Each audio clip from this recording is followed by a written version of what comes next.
நீங்க சொத்து வாங்க போறீங்களா? அப்ப கண்டிப்பா நான் சொல்ற இந்த விஷயங்கள கவனிக்காம நீங்க சொத்து வாங்கிடாதீங்க. மீறி வாங்குனீங்கன்னா, நீங்க கஷ்டப்பட்டு சம்பாதிச்ச சொத்து உங்களது இல்லன்னு ஆயிடும். அதனால இந்த வீடியோவ முழுசா ஸ்கிப் பண்ணாம பாருங்க. இன்னைக்கு நெறைய பேர் வீடு, ஃபிளாட்டு, இடம்னு நெறைய விஷயங்கள் வாங்குறாங்க. ஆனா, ஒரு சில லீகலான இன்ஃபர்மேஷன் தெரிஞ்சிக்காம வாங்குறாங்க. அந்த மாரி தெரிஞ்சிக்காம வாங்குறதுனால அவங்களுக்கு பண இழப்பு ஏற்படுது. தெரியாம கோர்ட் கேஸ்ல மாட்டிக்கிறாங்க. அவங்க வாங்குன சொத்தையே இழக்கிற நிலைமைக்கு போயிடுறாங்க. அதனால நான் சொல்ற இந்த விஷயங்கள கவனிக்காம நீங்க சொத்த வாங்கிடாதீங்க. அது என்னென்ன விஷயம்னு தெரிஞ்சுக்கோங்க ஃபர்ஸ்ட். அது என்னென்ன விஷயம்ங்கிறத இந்த வீடியோவை ஃபுல்லா ஸ்கிப் பண்ணாம பாருங்க.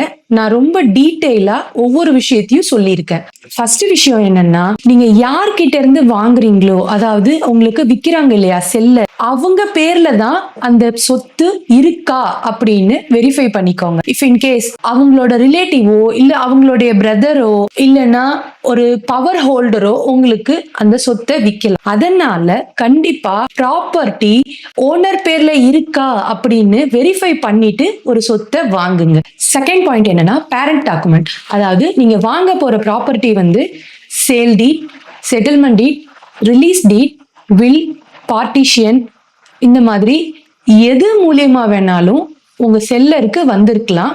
சோ அந்த செயின் கண்டினியூஸா இருக்கா அப்படின்னு வெரிஃபை பண்ணிட்டு வாங்குங்க. பேரண்ட் டாக்குமெண்ட்டை கண்டிப்பா லைன் பை லைன் படிச்சு பார்த்து வாங்குங்க.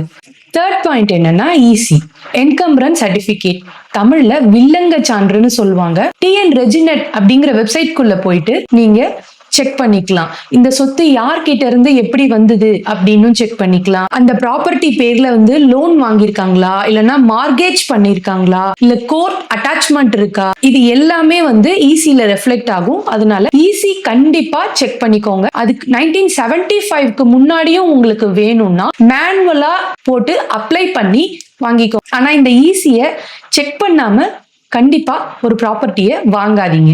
ஃபோர்த் பாயிண்ட் என்னன்னா, பட்டா, சிட்டா, அடங்கல், இது எல்லாத்தையுமே வெரிஃபை பண்ணணும். பட்டால பிரசன்ட் ஓனர் பேரோ இல்லனா ப்ரீவியஸ் ஓனர் பேரோ கண்டிப்பா இருக்கணும். அது மட்டும் இல்லாம நீங்க வாங்க போற சொத்தோட சர்வே நம்பர் கரெக்டா இருக்கான்னு செக் பண்ணுங்க. நீங்க எவ்வளவு சொத்து வாங்குறீங்க, அந்த எக்ஸ்டென்ஷன், அந்த ஸ்கொயர் ஃபீட் கரெக்டா இருக்கா பட்டால அப்படின்னு கண்டிப்பா செக் பண்ணிக்கோங்க. நீங்க தெரியாம ஒரு இடத்த வாங்கிட்டீங்கன்னா அது புறம்போக்கு இடமா இருந்தாலோ இல்லனா நத்தம் இடமா இருந்தாலோ இல்லனா கவர்மெண்ட் லேண்டா இருந்தாலோ நீங்க கோர்ட்ல என்னதான் போய் கேஸ் போட்டாலும் கண்டிப்பா கோர்ட்டால ஹெல்ப் பண்ண முடியாது. இன்னொரு விஷயம், நீங்க வாங்க போற ப்ராப்பர்ட்டி வெறும்னே சேல் டீடா மட்டும் இருந்தா அது ஒரு வேலிடான ப்ரூஃப் கிடையாது. சேல் டீடும் இருக்கணும், பட்டாவும் இருக்கணும். பட்டா கண்டிப்பா அந்த ஓனரோட நேம்ல இருக்கணும். சோ இதை வெரிஃபை பண்ணி வாங்குங்க. ஃபிஃப்த் பாயிண்ட் என்னன்னா, உங்க ப்ராப்பர்ட்டி பேர்ல ஏதாவது கோர்ட்ல கேஸ் இருக்கா இல்லனா கோர்ட்ல அட்டாச்மெண்ட் இருக்கா அப்படின்னு வெரிஃபை பண்ணிட்டு வாங்குங்க. நீங்க பிளாட் வாங்குறீங்கன்னா